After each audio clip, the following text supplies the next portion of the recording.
Hey guys, this installation video is on how to mount Hox3D's adjustable wall mount for the LEGO Star Wars UCS Millennium Falcon set number 75192. Jumping right into it, let's get the tools you'll need. First thing, you'll need a 3/16 inch wood drill bit, a power drill. This is optional, but I recommend using an impact driver, a tape measure in case you need exact placement of the mount, a Phillips screwdriver, a small/skinny flathead screwdriver, a pencil, a level, a stud finder, safety glasses, and finally a socket adapter with a 1/2 inch socket or a 13mm socket. Now, unboxing the mount. You will notice the plastic pieces. Just go ahead and put them on a table. You will also unbox the adjustable steel bracket, which you can set off to the side for now. Each of the plastic pieces have a letter on it. For instance, this one has an A on it, this one has a B on it. All of them are different except for this pair of F pieces. You also received a bag of hardware. Go ahead and cut open the outside bag. Inside the bag is a sectioned plastic bag with labels marking the different hardware included for this mount. Each label has a letter on it and a short description of the hardware. Do not open and mix up the hardware until instructed to do so, as it will reduce confusion during assembly. Now it is time to assemble the mount. Here is a preview of what the assembled mount will look like. We are going to start off by connecting pieces B to A. So grab part A, which looks like this, and get 2 of the screws from the hardware bag section A. Feed the pair through the rear to the front of the mount on the right side of part A. It should look like this. Then grab part B and align its holes with those of part A, with the bottom of part B on the same side as the nub of the front of part A. Go ahead and slide it over the screws. Then take 2 locking nuts from hardware bag section C and thread them onto the screws. Confirm that the Hox3D text on part B is sticking out from the mount. Then use your Phillips screwdriver to tighten until they are snug. Now take part C and align it between part A and B. The letter C should be facing up and be on the outside of the mount, like this. Then take a screw from hardware bag section B and feed it through the outside of the mount through part B to C. And take a locking nut from hardware bag section C and thread it onto the screw. Then take another screw from hardware bag section B and feed it through the bottom of part A up into part C. Then take a locking nut from hardware bag section C and thread it onto the screw. Then use your Phillips screwdriver to tighten the screws until they are hand tight.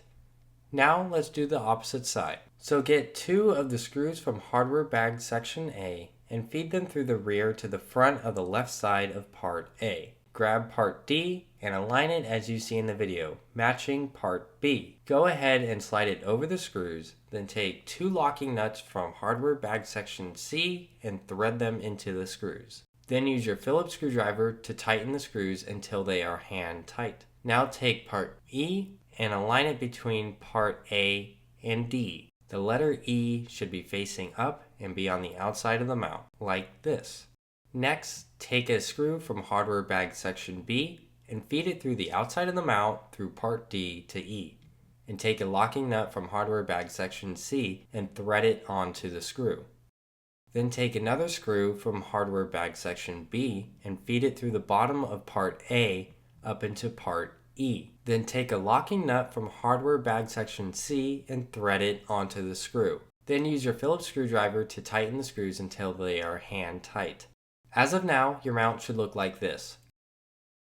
Next, take out the steel bracket and take off the front plate by angling it out and pulling it off. Then, you are going to take all 4 screws out of hardware bag section D and feed them through the front of part A, like shown. Then, take the steel plate and make sure the lip is facing towards the top of the mount and directed out. Then slide it over the 4 screws. Confirm all 4 screws are in the interior holes of the plate. Next, take the pair of F plastic pieces and slide them over the screws on the left and right side. Make sure the F is facing in and the 75192 is facing out. Once both of them are on, it should look like this. Now, grab the 4 locking nuts from hardware bag section E and thread them onto the screws. Push the nuts into the pieces, then tighten the screws with a Phillips screwdriver until they are snug. And boom! The mount is assembled and ready to be mounted.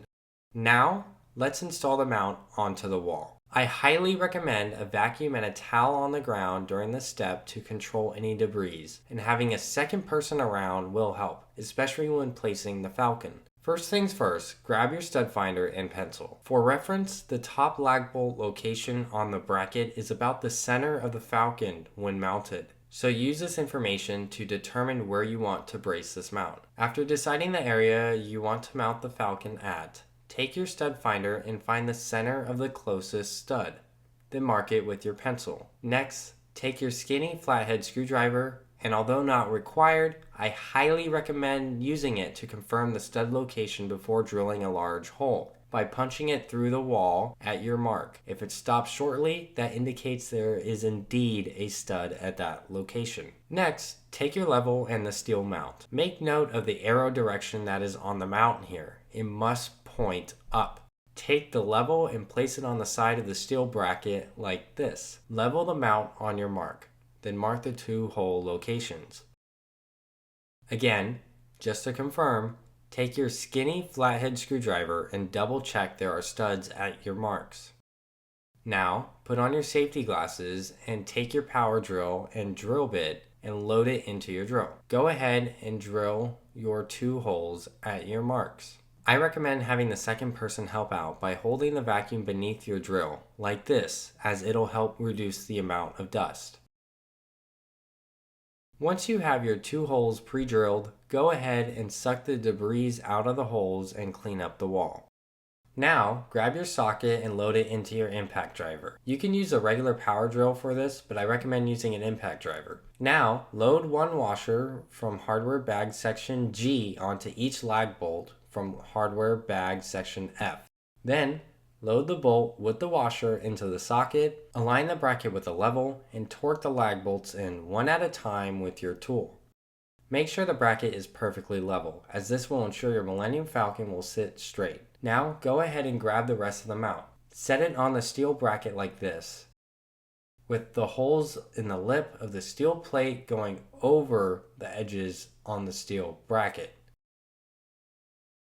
Now, take the 2 small screws from the hardware bag section 8 and a Phillips screwdriver.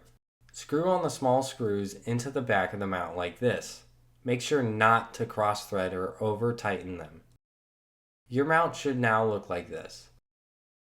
It is time to place the Millennium Falcon on the mount. But before we do that, I recommend temporarily taking off 4 of the 7 landing pads from the Falcon to make mounting it easier, with those 4 being the front, right, and left pads, along with the more forward rear pads. Also, to make it easier, make sure the mount is pulled away from the wall. I recommend doing this process with 2 people, as it makes it easier when you have one person lining up the mount and the other holding the Falcon. The Falcon should be lined up like this. The interior walls of the landing pad bays, highlighted in orange, should line up against the lips on the mount, highlighted here in green, like this. The Falcon can be mounted facing either way. Make sure the lips of the mount are not against the round pieces on the Falcon. It should look like this right picture. Here's another look from the bottom of the mount. As it can be seen, the lips of the mount should be inside the landing pad bays, and the rest of the mount is flush against the Falcon. You can now reconnect the landing pads to the Falcon. Make sure to keep one hand on the Falcon so you don't accidentally push the ship off the mount. Congrats! Your Falcon is now securely fastened to the wall. To adjust the Falcon's orientation, always grab the mount to move the ship. Only adjust the mount by grabbing the mount. Do not move it by grabbing the ship. Anyway, thank you for following along with this video. I hope you take as much pleasure as I do in the way this mount allows you to display this fantastic LEGO ship in awesome ways. Don't forget to check out Hox3D's other mounts to create stellar wall displays of your creation. If you have any more questions or concerns, please reach out to Hox3D at contact@hox3d.com and we will be happy to help. Thank you.